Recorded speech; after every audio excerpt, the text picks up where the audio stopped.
Hiya folks, so welcome back if you're subscribing to this channel, and if you're new to it and you're into reef tanks or marine tanks, please hit that subscribe, so I'm sure you get a lot out of it. It's basically my progression from day one on this system. It's a Sea REEFER 250. We're nearly 4 months in now, 10 days off 4 months, and basically this is an update of it from day one all the way through. So my last update was about 10 days ago when I put in some new coral frags, and we're doing okay. So we start with the first one, the green Hystrix ceratopora. I've definitely noticed growth on this. It's lost a little bit of colour, but that's expected because I'm running such high alkalinity to get the accelerated growth. But these tips you see at the top, well, they weren't there when I got it. That's new growth in 10 days. And as with down near the base, these spikes coming out here, they weren't there neither, so it's definitely erupting with growth. So that's good. I've actually coral puttied them down so they don't blow around all over the place and fall off the rock. So the other one was a Montipora elkhorn, and that's doing good. That's kept good colour actually, but the tips are definitely growing up. Now this other one, this plating Montipora, green and red on the same frag plug, that's doing okay. Now what I did have is, what I'm going to go through is all my questions and comments from my last video and answer any questions people have got. But I did have a comment from a guy, I can't remember his name now, saying that he spotted some bugs on this, and I can't remember what they're called now. So I had it out. I couldn't see them, but I had it out and coral dipped it just to be safe. Gone back in. I can't see anything on there, so hopefully it'll be okay with that. But I say I'll go through the questions and that. I can't remember your name who commented on that, but thanks for the heads up on that. Hopefully he can't see any on there now. I think what you was on about was, if you see the green plate at the top, underneath they're sort of moving about stuff. They're polyps. They're definitely polyps. They're not bugs. So I don't know if that is that you spotted and you thought was bugs. I don't know. There's nothing being eaten on it. No discolouring or anything. It's all coloured up nice, and it's definitely growing. It's not going to sort of plate out a little bit.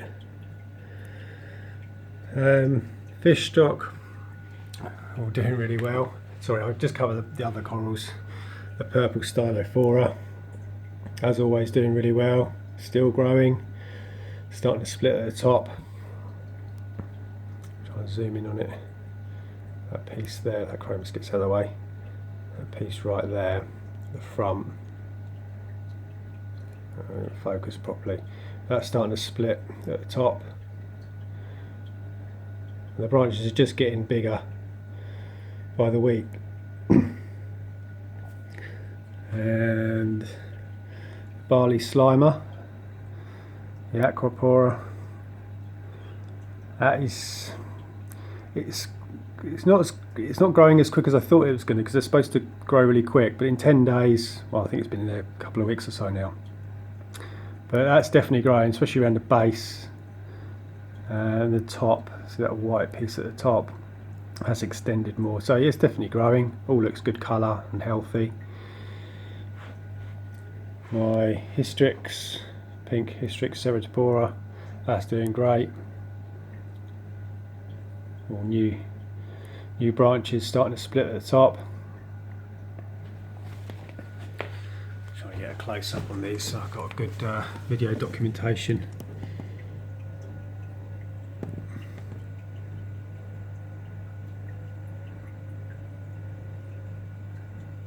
Stylophora is starting to look really good. I'll change the lighting in a minute and go through the lighting, because obviously this tank looks very different under different lighting. We're on about 53% colour at the moment, 100% brightness, but as the colour goes up, the tank looks completely different. Green star polyp's doing great, that's definitely growing. The more it grows this, the better it looks in the flowing current, or sort of swirling about.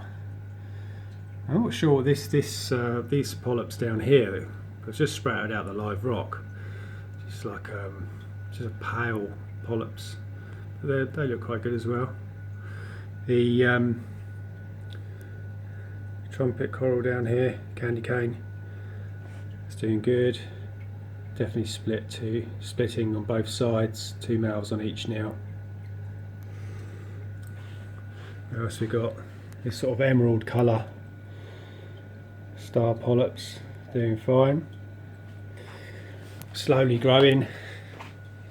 I think it's quite slow growth on the star polyps because I think the nutrient level is very low. Nitrates are at 0, phosphates are at 0, so that's why the softies are quite slow growing, which is what you want really, otherwise they're going to take over the tank real quick. That's the other part of the colony of the green star polyps. That's definitely growing as well. But at a nice rate. I'm happy with the rate that they're growing because you don't want it too rapid. And obviously the pulsing Xenia, not getting out of hand, stayed pretty much the same sort of size really. Again, because phosphates and nitrates are 0, low nutrients, I think that's why. So we must keep an eye on that because that is not going to overtake this tank. Whatever anybody says in the comments about it as well. Thanks for the heads up. I do know it grows like a weed, but this is quite a low nutrient system, like I say, and it shouldn't go too bad. And if it does, I'll start fragging it. But it's going to stay in here because I do like it, and it's going to be kept on this rock. Directly it starts going anywhere near anything else, near the back glass or near the main bulk rock, then it will be fragged. So yeah, fish stock doing great. Still got 8 green chromis, blue green chromis. They're all doing fine, all getting larger. No real squabbling at all. They do squabble about, but there's nothing really aggressive or anything like that. I would have thought would have lost a couple by now, you know, the smaller, less dominant ones, because that's quite often what happens in a shoal of fish. But you know, we'll see what happens in the early days. But no, they're doing fine. Clownfish doing fine. All happy, always together.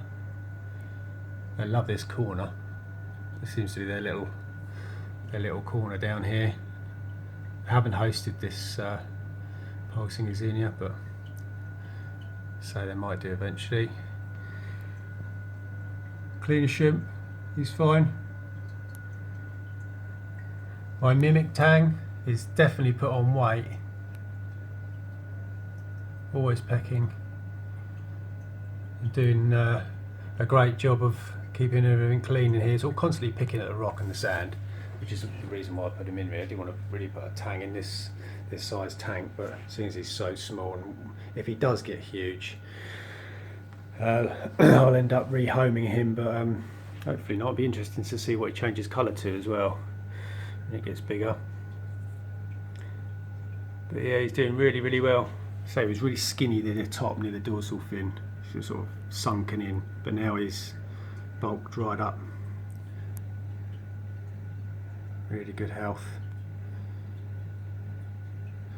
He's really friendly as well. He's definitely the most dominant fish in this tank. He will tell anything off. You know, he stands his ground, and I've definitely noticed that before he went in, the most dominant fish was the 6-line wrasse, which if I spot him, I'll get him on camera. But now it's definitely the mimic tang is the boss in here now, which is what is expected really. Alky Blenny, As always, great character, doing great, fat belly, eating loads, definitely growing.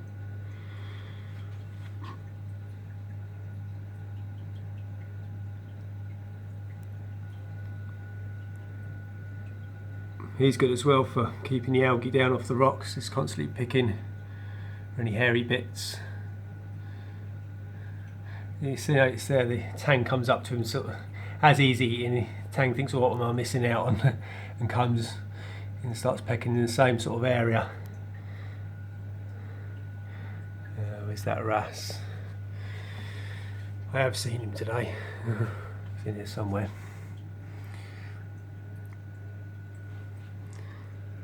Zoa garden, it's doing alright. I said before, not really fussed with it to be honest, but they're a little bit too high up, too bright from up there, but so there's a wrasse.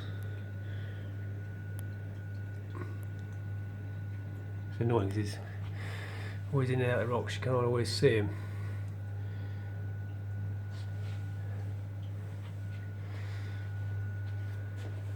Let's see if we can spot him down through here.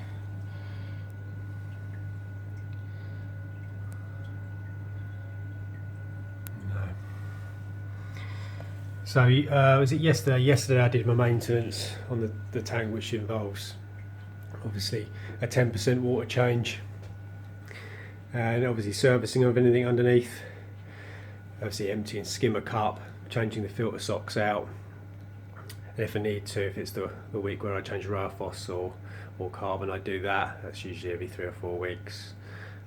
Make sure everything's all tickety-boo. But what I did this week is I've done 10% water change, and I do this every sort of 2 or 3 weeks. I vacuum, siphon the sand, and with a turkey baster, I blow through all the rocks and everything, and behind the rocks.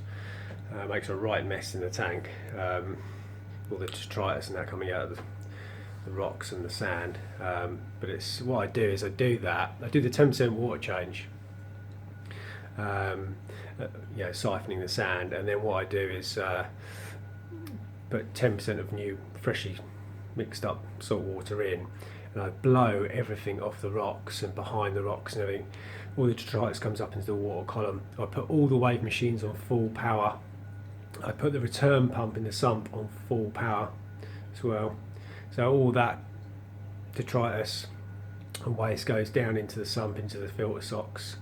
And the last step I do is I change them filter socks out once all the bits in the water column have gone down there. So it's all removed. So I've just done that yesterday.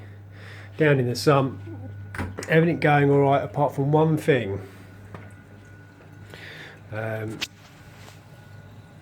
going fine apart from this carbon reactor. It's a Bubble Magus Mini 70 reactor. Now it's been running since day one in here. As you can see, it's off at the moment. And with these Red Sea REEFERs, depending on which one you've got, this is a 250, and this sump is only just big enough. I would say, you've got enough room for a large protein skimmer.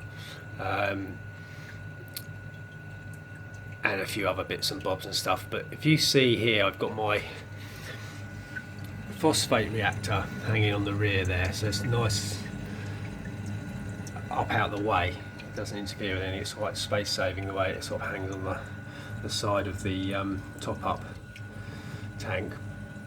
But the carbon reactor, I went for this Bubble Magus one. It sits down. It's got a low footprint, but it's just in the way when you need to get these drawers open to get the filter socks out.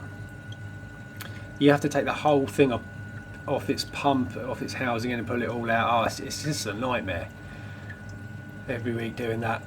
So, and to be honest, it's pretty crap. I'll just show you. I turned it on.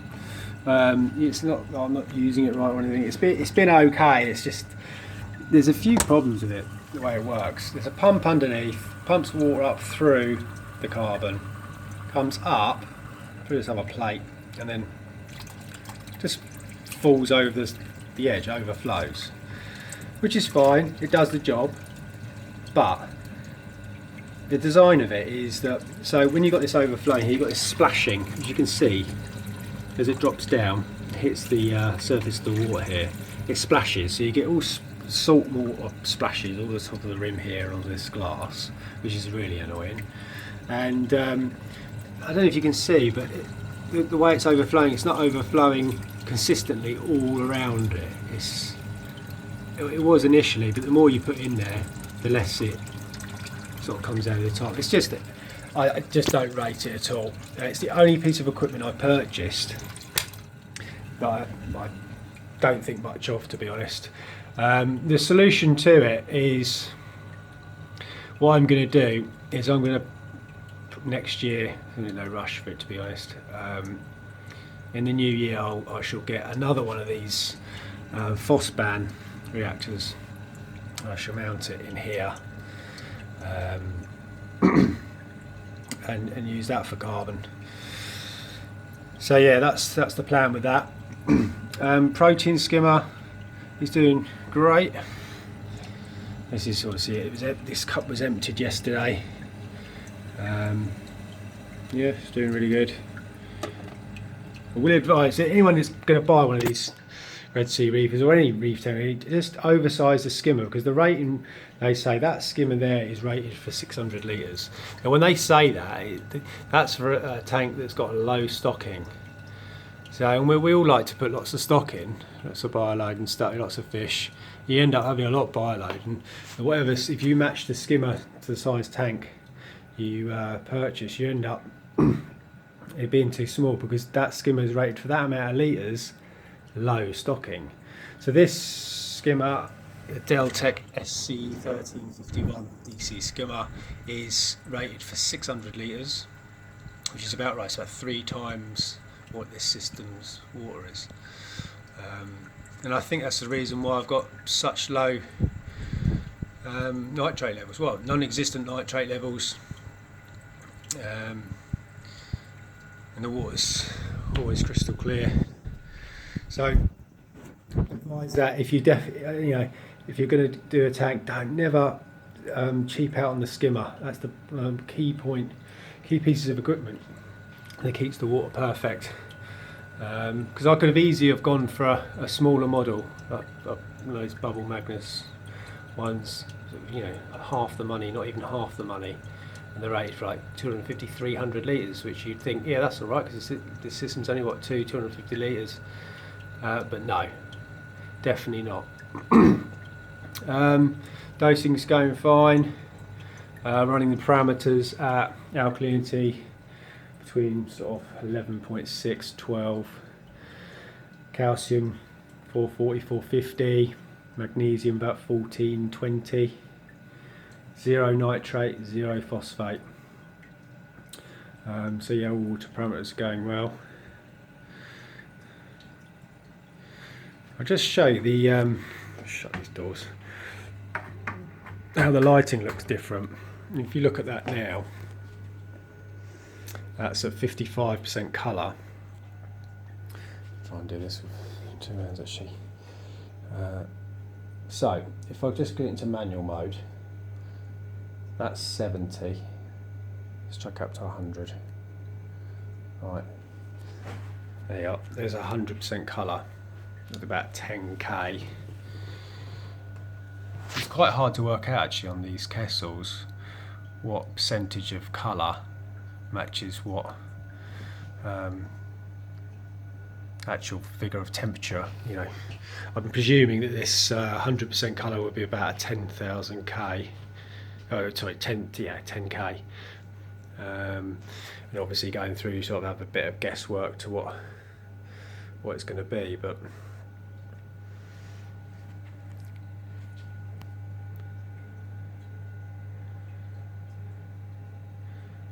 yeah, let's just get this computer on so I can have a look at the questions people have got from the last video.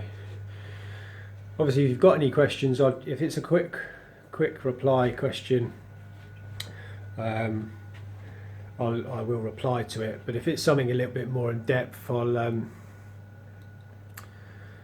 reply to the question in my next video, which is what I do every week.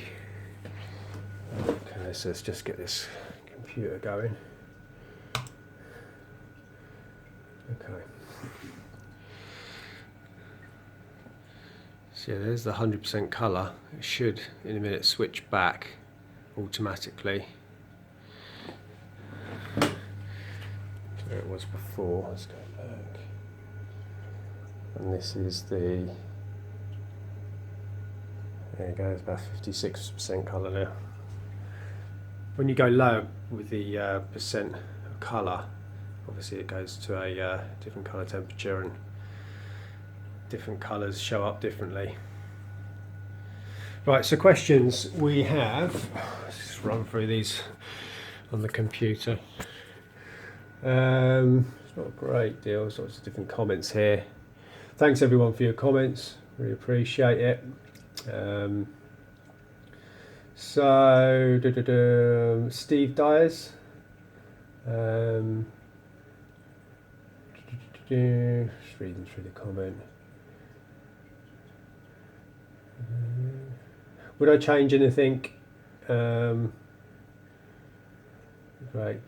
Would you change anything in your own opinion? Please advise.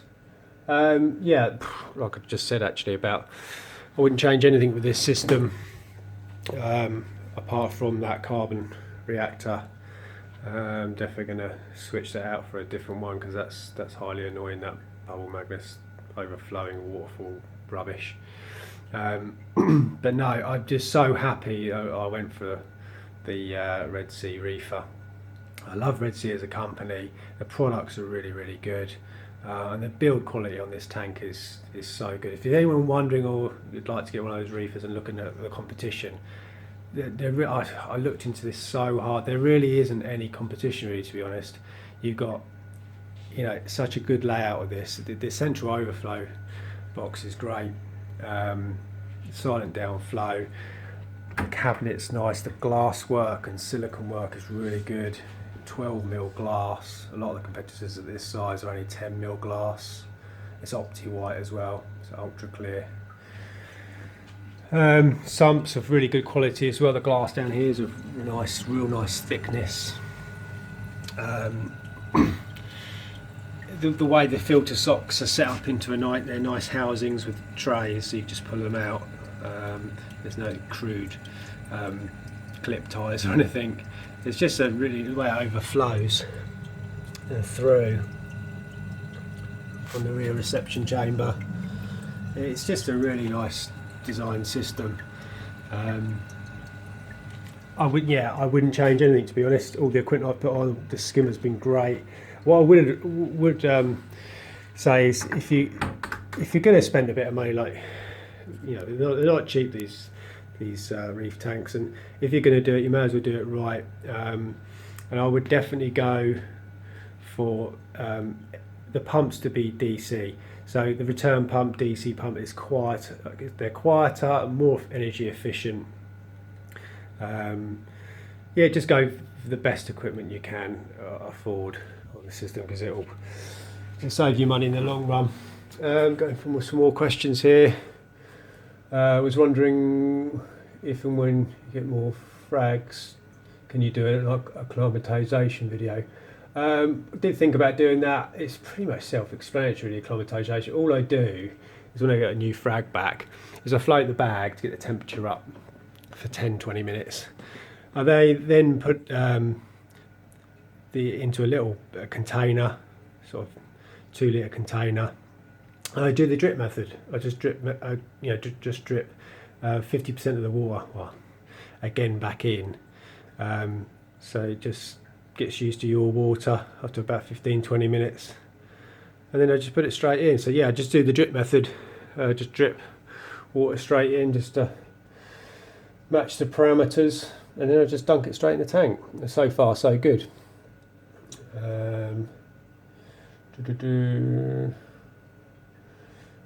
Sean Collins, how's the behaviour of your wrasse? I would like one, but I hear they can be aggressive. My one hasn't been as yet. He definitely likes to think he's boss, but he's out now in the front. but he's not now. He was before the tang went in, but the tang definitely puts him in his place. But no, he seems fine. Well, I have heard of them being aggressive, but no, he seems to be okay. He might, as he gets older, turn a bit more aggressive, but if he does, he'll be coming out. We want this to be a peaceful tank. But I reckon he'll be fine.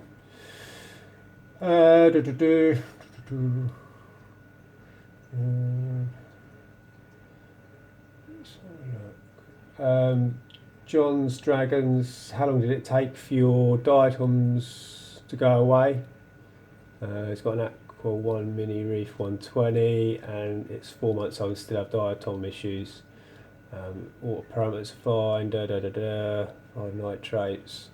John, I think I have replied to your question, but it took within the first 2 months for my diatoms to disappear.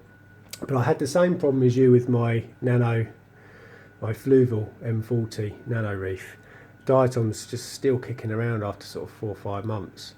Not as bad. They did start to subside, but I think it's because I wasn't making my own water. I was getting water from my LFS, and maybe there was some silicates in the system, phosphates. I don't know. I didn't test their water, but maybe that's why it was still kicking around. Just get, I don't know if you're using an RO system under your sink at home, get one. They're about £100, best thing you can buy.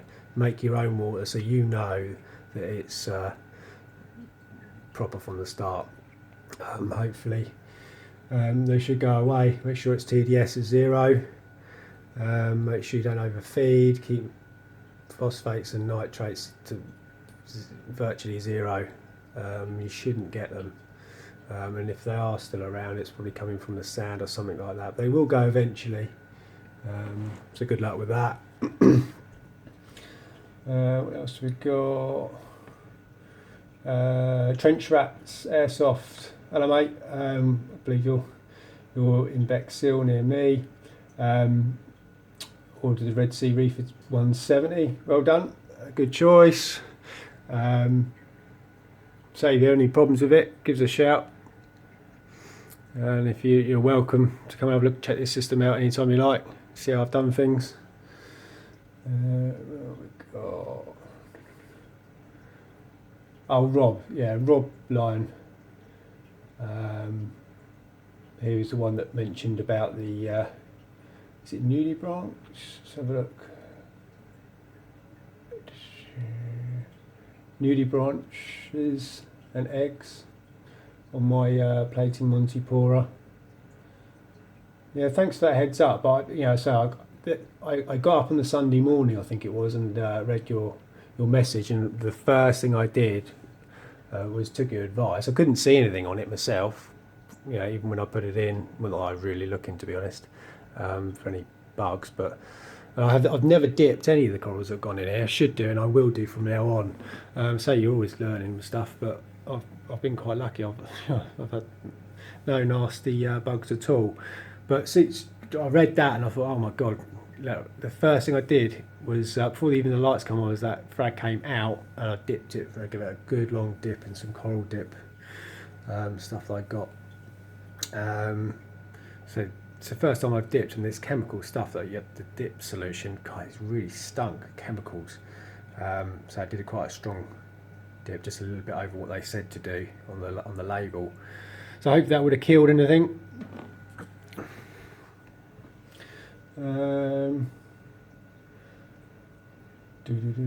Yeah, that's it for all the questions. So if you've got any other questions, just put them in the comments box below, and I'll try and answer them in the next video. So if I don't reply to one of your questions, it's just a like or whatever. It's not that I'm ignoring you, it's just that it's too long to explain in a text. Just after to put it in the next video. So this is say just before 3 months. The next update I do would be on the 4-month marker. I think we're doing all right. All the water parameters good. All the livestock's doing fine. Tank's looking good. It's basically it's looking better every week that goes past. The tank gets looking better and better. And that's not just because what I'm putting in there, because I've hardly put anything in there. It's the way the tank's maturing, and it's going through its different cycles, its different algae cycles and stuff. I say we're still in the ugly stage, but so we're not doing too bad with the algae sort of side of things. Things are subsiding. I have given the back wall a bit of a clean up, but I've noticed just as we go on, this wave pump here used to get quite brown or green, sort of hairy. I see every 2 or 3 days have to sort of with a toothbrush sort of clean it all off, but I'm not having to do that now. So things are changing all the time and getting better. And coralline is just everywhere. Crusting, that's the flipper magnet. As you can see, it's on the new wave pump. It's been in there 6 weeks. It's trying to focus, really encrusting on that.